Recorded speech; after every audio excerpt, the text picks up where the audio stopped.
Attack ಮಾಡಿದಂತ gang ಸಾಕಷ್ಟು ಹುಡುಗರು ಗೊತ್ತಿರೋವಂಥವ್ರು. ತದನಂತರ ಗೊತ್ತಾಯ್ತು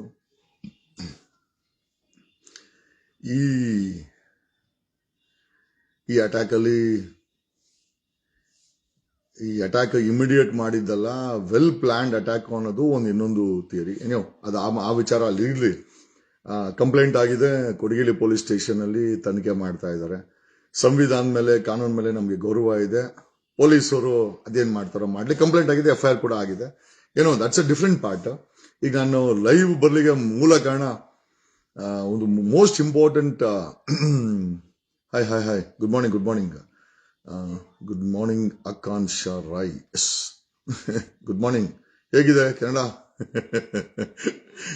ಏನೋ ಅದಾಯ್ತು. ದ ಮೋಸ್ಟ್ ಇಂಪಾರ್ಟೆಂಟ್ ಏನಕ್ಕೆ ಈ ಲೈವ್ ಅಂತಂದ್ರೆ, ನೆನೆ ಹೈದರಾಬಾದ್ ಅಲ್ಲಿ ಒಂದು ಕೊಲೆ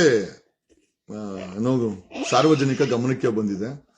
ಆ ಕೊಲೆ ಮಾಡಿದನು ಒಬ್ಬ ಫಾರ್ಮರ್ ಡಿಫೆನ್ಸ್ ಅಲ್ಲಿ ಕೆಲಸ ಮಾಡ್ತಾ ಇದ್ದಾರೆ, ಸೈನಿಕ. ಅವನ ಹೆಸರು ಗುರುಮೂರ್ತಿ ಅಂತ. ಅವನು ಕೊಲೆ ಮಾಡಿರೋದು ಬೇರೆ ಯಾರನ್ನೆಲ್ಲ, ಎಸ್ ಗುಡ್ ಮಾರ್ನಿಂಗ್. ಅವನು ಕೊಲೆ ಮಾಡಿರೋದು ಬೇರೆ ಯಾರನ್ನೆಲ್ಲ, ಸ್ವಂತ ಹೆಂಡತಿಯನ್ನ ಕೊಲೆ ಮಾಡಿದ್ದಾನೆ. ಕಾರಣ ಏನು ಅಂತಂದ್ರೆ, ಆಕೆಗೆ ಅಫೇರ್ ಇತ್ತು, ಆಕೆಯ ಶೀಲ ಸರಿ ಇರ್ಲಿಲ್ಲ ಅಂತ.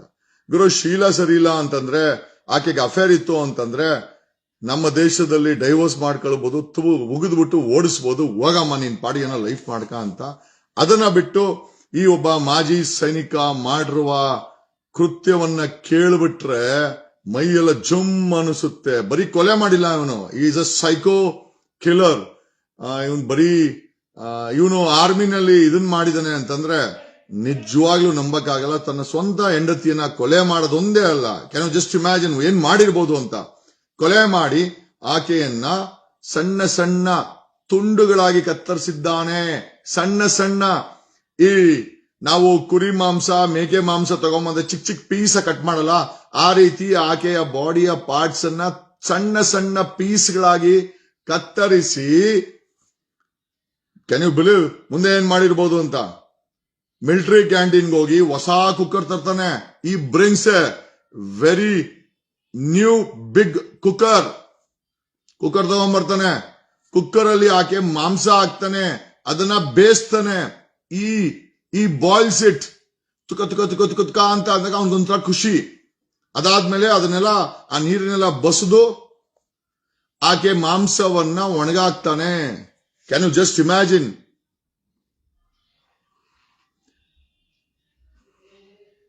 ಒಬ್ಬ ಮಾಜಿ ಸೈನಿಕ ಹೈದರಾಬಾದ್ ಅಲ್ಲಿ ತನ್ನ ಹೆಂಡತಿಯ ಶೀಲವನ್ನ ಶಂಕಿಸಿ ಆಕೆಯನ್ನ ಕೊಲೆ ಮಾಡಿದ್ದಾನೆ. ಆಕೆ ಶೀಲ ಸರಿ ಇಲ್ಲ ಅಂದ್ರೆ, ಅಫೇರ್ ಇತ್ತು ಅಂದ್ರೆ, ಗುರು ಆರಾಮಾಗಿ ಡೈವೋರ್ಸ್ ಕೊಡು ಗುರು. ಅದನ್ನ ಬಿಟ್ಟು ಈ ರೀತಿ ಕ್ರೂರತೆಯನ್ನ ಮೆರಿಲಿಕ್ಕೆ ನಿನಗೆ ಅಧಿಕಾರ ಕೊಟ್ಟವ್ರು ಯಾರು ಗುರು? ಅವನ್ ಬರೀ ಕೊಲೆ ಮಾಡಿಲ್ಲ ಸ್ನೇಹಿತರೆ. he didn't kill her. Further after killing ಅವನ ವಿಕೃತೆಯನ್ನ ನೋಡ್ಬಿಟ್ರೆ ನಿಮ್ಗೆಲ್ಲ ನಿದ್ದೆ don't receive this in a negative manner. ನಿಮ್ಮಲ್ಲಿ ಏನಾದ್ರು ಸೈಕೋಯಿಸಮ್ ಇದ್ರೆ ಅದನ್ನ ಟ್ರಿಗರ್ ಮಾಡಕ್ಕೆ ಬಳಸ್ಕೊಳಕ್ ಹೋಗ್ಬೇಡಿ. ಇಂಥ ವ್ಯಕ್ತಿಗಳು ಡಿಫೆನ್ಸ್ ಅಲ್ಲಿ ಇದ್ರ ಅಂತ ನಮಗೆ ಒಂದು ಡೌಟ್ ಆಗುತ್ತೆ. ಭಾರತ್ ಮಾತಾ ಕಿ ಜೈ. ಯಾವನಾದ್ರೂ ಸೈನಿಕ ಸತ್ಬಿಟ್ರೆ ನಾವು ಕಣ್ಣಲ್ಲಿ ನೀರು ಹಾಕೊಂಡು ಬೇಜಾರು ಮಾಡ್ಕೊಂತೀವಿ. ಒಬ್ಬ ಮಾಜಿ ಸೈನಿಕ ತನ್ನ ಹೆಂಡತಿಯ ಶೀಲವನ್ನ ಶಂಕಿಸಿ ಆಕೆಯನ್ನ ಕೊಲೆ ಮಾಡ್ತಾನೆ ಓಪನ್ ಆಗಿ. ಆಮೇಲೆ ಬರೀ ಕೊಲೆ ಮಾಡೋದಲ್ರಿ, ಈ ಮಟನ್ ಅಂತೀವಲ್ಲ, ಬಿರಿಯಾನಿ ಮಟನ್ ತರ ಹೆಂಡತಿಯ ಬಾಡಿಯನ್ನ ಪೀಸ್ ಆಗಿ ಕತ್ತರಿಸಿ ಕುಕ್ಕರ್ ತಗೊಂಡ್ಬರ್ತಾನೆ. ಹೊಸದು ದೊಡ್ಡ ಕುಕ್ಕರ್ ತಗೊಂಡ್ಬರ್ತಾನೆ. ದೊಡ್ಡ ಕುಕ್ಕರ್ ಅಲ್ಲಿ ಆಕೆ ಮಾಂಸವನ್ನ ಬೇಯಿಸಿ ತುಕ ಅಂತ ಇದ್ರೆ ಅವನ ಮನ್ಸು ಎಂತ ವಿಕೃತ ಇರ್ಬೇಕು ಗುರು ಒಂದು. ಆಮೇಲೆ ತದನಂತರ ಅದನ್ನ ಬೇಯಿಸಿ ಆಕೆ ಮಾಂಸವನ್ನ ಒಣಗಾಕಿದ್ದಾನೆ. ಗುರು, ಎಲ್ಲಿಗೆ ಬಂತು, ಯಾರಿಗೆ ಬಂತು 47ರ ಸ್ವಾತಂತ್ರ್ಯ? ಶರಣರ ಭೂಮಿ ಗುರು ಇದು. ಬಸವಣ್ಣನಂತವರು, ಸಂಗೊಳ್ಳಿ ರಾಯಣ್ಣನಂತವರು, ಕಿತ್ತೂರು ರಾಣಿ ಚೆನ್ನಮ್ಮ, ಒನಕೆ ಓಬವ್ವ, ವಿಜಯನಗರದ ಸಾಮ್ರಾಜ್ಯ, ಗಂಗರು, ಒಡೆಯಾರರು, ಕೆಂಪೇಗೌಡರು, ಆಮೇಲೆ ಎಲ್ಲದಕ್ಕಿಂತ ಹೆಚ್ಚಾಗಿ ಈಗಿನ ಅಲ್ರಿ ವಚನಗಳ ಸಾಹಿತ್ಯವನ್ನ ಕಲ್ತಂತ ಈ ಭೂಮಿನಲ್ಲಿ ಹೆಂಡತಿಯನ್ನ ಶೀಲವನ್ನ ಶಂಕಿಸಿ ಇವನ್ ಯಾರೋ ಪಕ್ಕಾ ಸೈಕೋ ಅನ್ಸುತ್ತೆ ಲೆಕ್ಕ ಹಾಕಳಿ. ಗುರುಮೂರ್ತಿ ಅನ್ನೋ ಒಬ್ಬ ಮಾಜಿ ಸೈನಿಕ ತನ್ನ ಹೆಂಡತಿಯನ್ನ ಕೊಲೆ ಮಾಡೋದಲ್ದಿರ ಏಯ್ ಮುತಾಲಿಕ್ ನೋಡ, ಒಬ್ಬ ಇನ್ನೊಬ್ಬ ಹಿಂದೂ ಹೆಣ್ಮಗಳನ್ನ ತುಂಡ ಕತ್ತರಿಸಿ ಅವಳನ್ನ ಕೊಲೆ ಮಾಡಿ ಕುಕ್ಕರಲ್ಲಿ ಹಾಕಿ ಅವಳನ್ನ ಬೇಯಿಸಿ ಆ ಮಾಂಸವನ್ನು ಒಣಗಾಕಿ ವಿಕೃತವನ್ನ ಮೆರೆದಿದ್ದಾನೆ. ಎಲ್ಲಿದ್ಯಾ ಲೇ ಮುತಾಲಿಕ್ ಎಲ್ಲ ಇದೆಯಾ? ಎಲ್ಲಿದ್ಯಾ ಲೇ?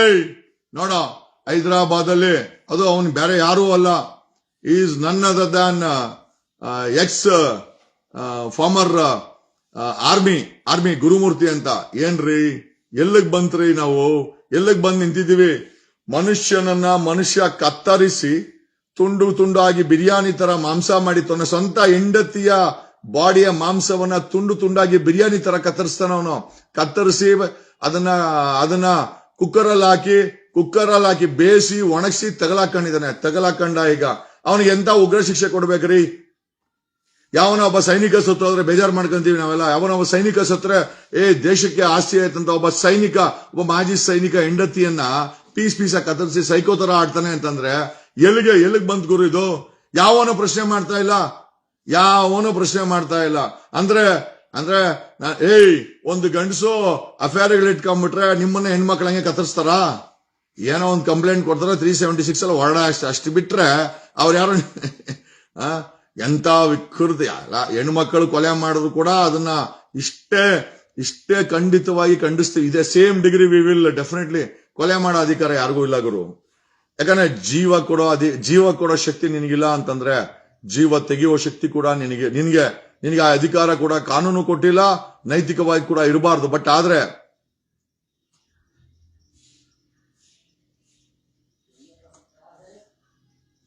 ಇಲ್ಲ ಕರ್ನಾಟಕದಲ್ಲಿ RTI ಎಲ್ಲ, ಇಡೀ ಭಾರತದಲ್ಲಿ RTI ಗಿಟ್ ಎಲ್ಲ ಕೇಳಬಾರ್ದು. RTI ಗಿಟ್ ಕೇಳ ಕೂಡ ಕೊಲೆಗಳಾಗ್ತೀರಾ.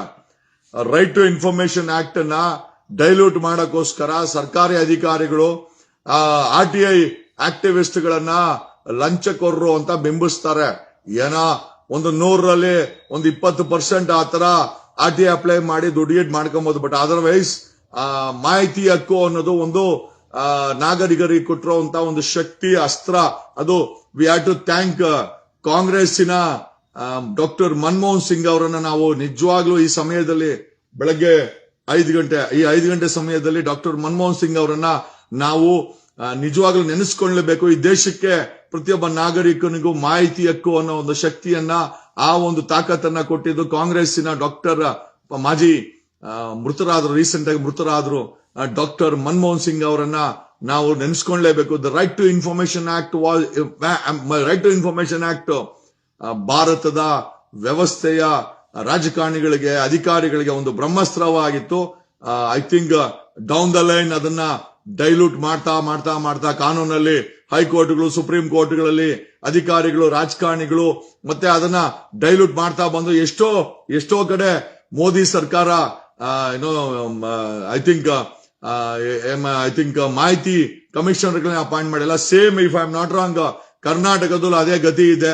ಕೆಲವರು ಅಧಿಕಾರಿಗಳು ಹೇಳ್ತಾರೆ RTI ಅಪ್ಲೈ ಮಾಡಿ ರೋಲ್ ಕಾಲ್ ಮಾಡ್ತಾರೆ ಅನ್ನೋದು ನಿಜನೇ ಆಗಿದ್ರೆ ನೀವ್ ಯಾಕ್ರೋ ರೋಲ್ ಕಾಲ್ ಕೊಡ್ತೀರಾ? ಆಮೇಲೆ ರೋಲ್ ಕಾಲ್ ಕೇಳೋ ಮಟ್ಟಕ್ಕೆ ಸ್ಕ್ಯಾಮ್ ಯಾಕೋ ಮಾಡ್ತೀರಾ? ನೀವು ಭ್ರಷ್ಟಾಚಾರ ಮಾಡಿದ್ರೆ ಮಾಹಿತಿ ಹೋರಾಟಗಾರರು ಅಪ್ಲೈ ಮಾಡ್ತಾರೆ, ಅದನ್ನ ಸೆಟ್ಲ್ಮೆಂಟ್ ಮಾಡಕ್ಕೋಸ್ಕರ ನೀವೇ ದುಡ್ಡುಗಳು ಕೊಡ್ತೀರಾ, ಆಮೇಲೆ ನೀವೇ ಆರೋಪ ಹೊಡಿಸ್ತೀರಾ.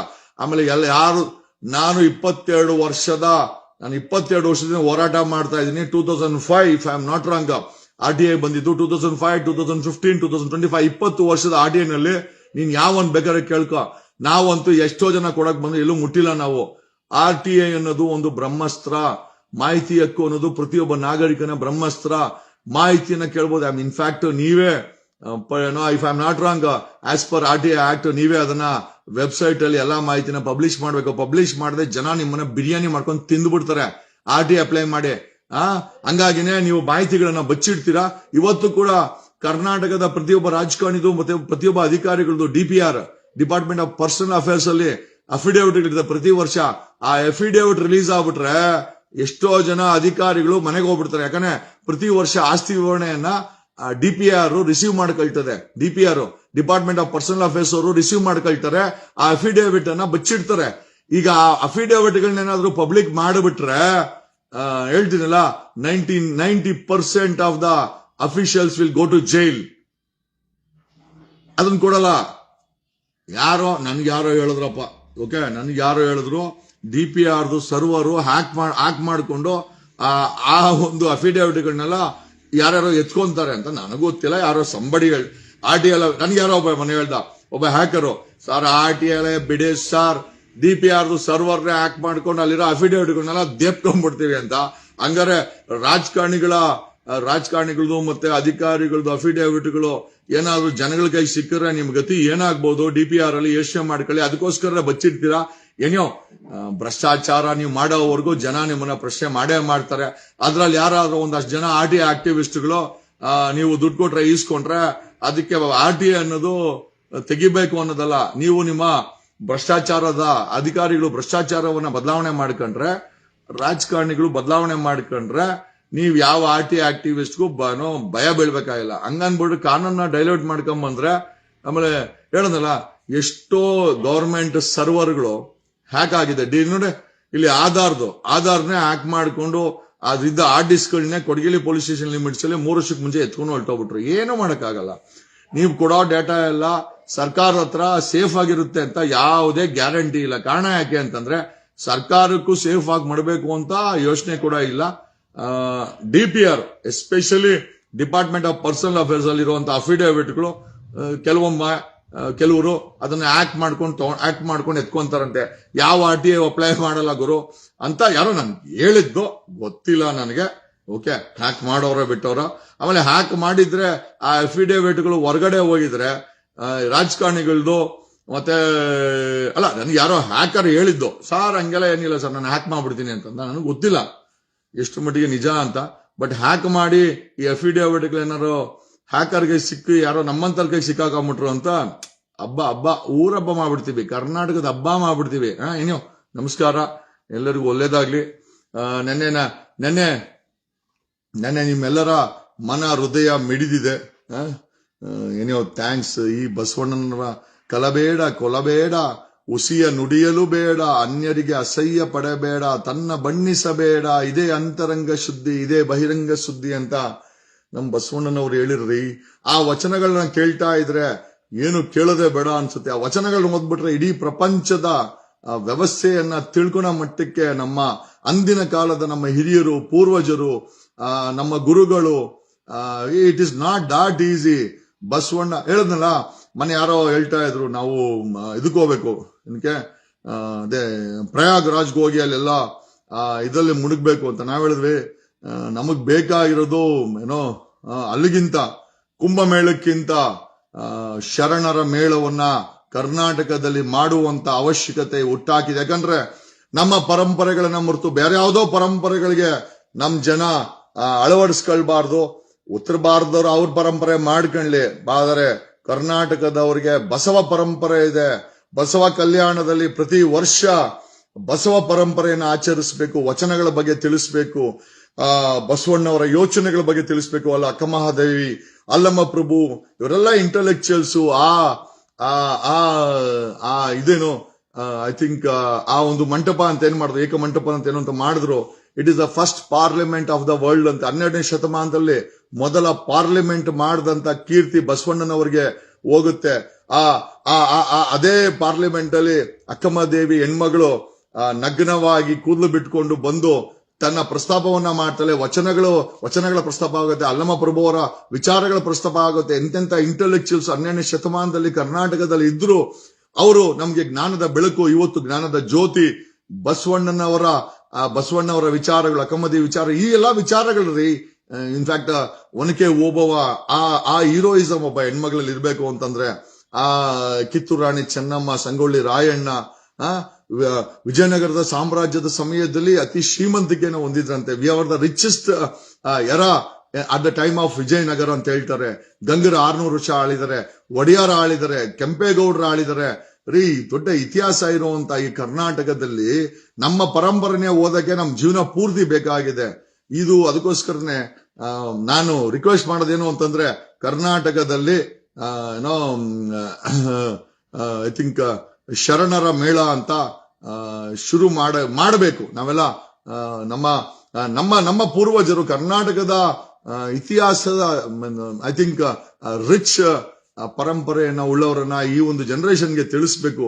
ಪ್ರತಿ ವರ್ಷ ಬಸವ ಕಲ್ಯಾಣದಲ್ಲಿ ಶರಣರ ಮೇಳ ಅಂತ ಸರ್ಕಾರ ಮಾಡಬೇಕು. ನಾವು ಸಿದ್ದರಾಮಯ್ಯನವ್ರು ಕೇಳ್ಕೊಂತೀವಿ, ಪ್ರತಿ ವರ್ಷ ಬಸವ ಕಲ್ಯಾಣದಲ್ಲಿ ಶರಣರ ಮೇಳ ಅಂತ ಮಾಡ್ರಿ. ನಾವೆಲ್ಲ ಶರಣರೇ.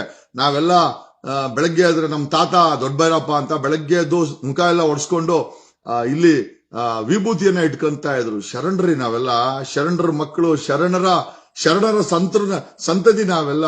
ಹಾಗಾಗಿ ಶರಣರ ಪರಂಪರೆಯನ್ನ ಕರ್ನಾಟಕದ ಅತಿ ವೈಭೋಗದ ಶರಣರ ಪರಂಪರೆಯನ್ನ ಕರ್ನಾಟಕದ ಇವತ್ತಿನ ಜನತೆಗೆ ಪರಿಚಯ ಮಾಡಿಕೊಡುವಂತ ಕೆಲಸವನ್ನ ಸರ್ಕಾರ ಮಾಡಬೇಕು. ಶರಣರ ಮೇಳವನ್ನ ಬಸವ ಕಲ್ಯಾಣದವ್ರು ಅಲ್ಲೆಲ್ಲ ಒಂದ್ ಕಡೆ ಮಾಡಿದ್ರೆ, ಪ್ರತಿ ವರ್ಷಕ್ಕೊಮ್ಮೆ ಮಾಡಿದ್ರೆ ನಮಗೂ ಕೂಡ ನಮ್ಮ ಪರಂಪರೆಗಳನ್ನ ಅಬ್ಸರ್ವ್ ಮಾಡುವಂತ ಇಲ್ಲಿ ಇಂಟೆಲೆಕ್ಚುಯಲ್ಸ್ ನ, ಲೆಕ್ಚರ್ಸ್ ನ, ಇತಿಹಾಸಕಾರರನ್ನ ಕರೆಸಿ, ಆಮೇಲೆ ಅಲ್ಲಿ ಒಂಥರ ಕುಂಭಮೇಳದ ತರನೇ ಅಲ್ಲಿ ಅಲ್ಲಿ ಹಂಪೆನಲ್ಲಿ ಇದು ನದಿ ಎಲ್ಲ ಇದೆ, ಎಲ್ಲ ಒಂದ್ ಕಡೆ ಮಾಡಿದ್ರೆ ಇದು ಸರ್ಕಾರ, ಕರ್ನಾಟಕ ರಾಜ್ಯ ಕಾಂಗ್ರೆಸ್ ಸರ್ಕಾರ ಶರಣರ ಮೇಳವನ್ನ ಪ್ರತಿ ವರ್ಷ ಮಾಡ್ಲಿಕ್ಕೆ ಒಂದು ಸೈದ್ಧಾಂತಿಕ ಶುರುವನ್ನ ಮಾಡಬೇಕು ಅಂತ ಕೇಳ್ಕೊಳ್ತಾ, ನಮ್ಮ ಕರ್ನಾಟಕದ ಪರಂಪರೆ ಯಾರಿಗಿಂತೂ ಕಮ್ಮಿ ಇಲ್ಲ. ನಮ್ಮ ಪರಂಪರೆಯನ್ನ ತಿಳಿದುಕೊಳ್ಳಲು, ಜೀರ್ಣಿಸಿಕೊಳ್ಳಲು, ಅರ್ಥ ಮಾಡಿಕೊಳ್ಳಲು ಇಡೀ ಜೀವನಮಾನವಾಗತ್ತೆ. ಬೇರೆ ಉತ್ತರ ಭಾರತದ ಪರಂಪರೆಗಳು ತಿಳ್ಕೊಳ್ಬೇಕು, ಬಟ್ ನಮ್ ಪರಂಪರೆನೇ ಗೊತ್ತಿಲ್ದ್ರ ಬೇರೆಯವ್ರ ಪರಂಪರೆ ತಿಳ್ಕೊಂಡು ನಮ್ ಪರಂಪರೆ ಎಲ್ಲೋ ಒಂದ್ ಕಡೆ ಅದು ಕಸ ಆಗ್ಬಾರ್ದು ಅಂತ ಹೇಳುತ್ತಾ ಈ ನನ್ನ 2 ಮಾತುಗಳನ್ನ ಮುಗಿಸ್ತೇನೆ. RTI ಆಕ್ಟ್ ಈಸ್ ಎ ಬ್ರಹ್ಮಾಸ್ತ್ರ. ಅದನ್ನ ಡೈಲ್ಯೂಟ್ ಮಾಡೋದ್ರಿಂದ ಯಾರಿಗೇನು ಪ್ರಯೋಜನ ಇಲ್ಲ, ಬದಲಾಗಿ ಭ್ರಷ್ಟಾಚಾರ ಜಾಸ್ತಿ ಆಗುತ್ತೆ. ಕರ್ನಾಟಕದಲ್ಲಿ ಶರಣರ ಮೇಳವನ್ನ, ಅಲ್ಲಿ ಕುಂಭಮೇಳ ಇದೆ, ಕುಂಭಮೇಳ ಉತ್ತರ ಭಾರತಕ್ಕಾದ್ರೆ ಕರ್ನಾಟಕಕ್ಕೆ ಶರಣರ ಮೇಳವನ್ನ ಕರ್ನಾಟಕ ರಾಜ್ಯ ಸರ್ಕಾರ ಎಲ್ಲರೂ ಉತ್ತರ ಕರ್ನಾಟಕದಲ್ಲಿ ಶುರು ಮಾಡಬೇಕು. ಪ್ರತಿ ವರ್ಷ ನಮ್ಮ ಶರಣರ ಮೇಳದಲ್ಲಿ ನಮ್ಮ ಕರ್ನಾಟಕದ ಗತ ವೈಭವವನ್ನ, ಇಲ್ಲಿನ ಪರಂಪರೆಯನ್ನ, ಇಲ್ಲಿನ ವಚನಗಳನ್ನ, ಇಲ್ಲಿನ ಸಂಸ್ಕೃತಿಯನ್ನ, ಇಲ್ಲಿನ ಶಕ್ತಿಯನ್ನ, ಇಲ್ಲಿನ ನಮ್ಮ ಪರಂಪರೆಗಳನ್ನ, ಇಲ್ಲಿನ ನಮ್ಮ ಪೂರ್ವಜರನ್ನ, ಇಲ್ಲಿನ ಇಂಟೆಲೆಕ್ಚುಯಲ್ಸ್ ಅನ್ನ ತಿಳಿಸ್ಕೊಡುವಂತ ಕಾರ್ಯವನ್ನ ರಾಜ್ಯ ಕಾಂಗ್ರೆಸ್ ಸರ್ಕಾರ ಮಾಡಬೇಕು. ಬನ್ನಿ, ವಿ ಆರ್ ವೇಟಿಂಗ್ ಫಾರ್ ಕುಂಭಮೇಳಕ್ಕೆ. ಬೇಕಾದ್ರೆ DK ಶಿವಕುಮಾರ್ನ ಕಳಿಸಿ, ಸಮಸ್ಯೆ ಏನಿಲ್ಲ. ಆದರೆ ಕರ್ನಾಟಕದಲ್ಲಿ ಪ್ರತಿ ವರ್ಷ ಶರಣರ ಮೇಳವನ್ನ ಸರ್ಕಾರ ಶುರು ಮಾಡಬೇಕು. ಅದು ಉತ್ತರ ಕರ್ನಾಟಕದಲ್ಲೇ ಮಾಡ್ಬೇಕು. ಯಾಕಂದ್ರೆ ನಾವುಗಳು ಕೂಡ ಉತ್ತರ ಕರ್ನಾಟಕಕ್ಕೆ ಹೋಗಿ 1-2 ದಿವಸ ಇದ್ದು ಅಲ್ಲಿ ನದಿಗಳಲ್ಲಿ ಸ್ನಾನಗಿನ ಮಾಡಿ ನಮ್ಮ ಪರಂಪರೆಯನ್ನ ತಿಳ್ಕೊಳ್ಳುವಂತ ಒಂದು ಐ ಥಿಂಕ್ ಅವಕಾಶವನ್ನ ಸರ್ಕಾರ ಪ್ರತಿ ವರ್ಷ ಇನ್ಮೇಲೆ ಮಾಡಬೇಕು. ಪ್ರತಿ ವರ್ಷ ಕರ್ನಾಟಕದಲ್ಲಿ ಬೇಕಿದೆ ಶರಣರ ಮೇಳ, ಮಾಡುತ್ತೆ ಅಂತ ತಿಳ್ಕೊಂಡಿದ್ದೀವಿ ಕಾಂಗ್ರೆಸ್ ಸರ್ಕಾರ. ಧನ್ಯವಾದಗಳು. ನಾನು ನಿಮ್ಮ ಜಗದೀಶ್. ಸ್ವಲ್ಪ ಎಲ್ಲೋ ಹೋಗ್ಬೇಕು, ಹಾಗಾಗಿ ಬೆಳಗ್ಗೆನೆ ಲೈವ್ ಮಾಡಿದೆ. Thank you. Love you all.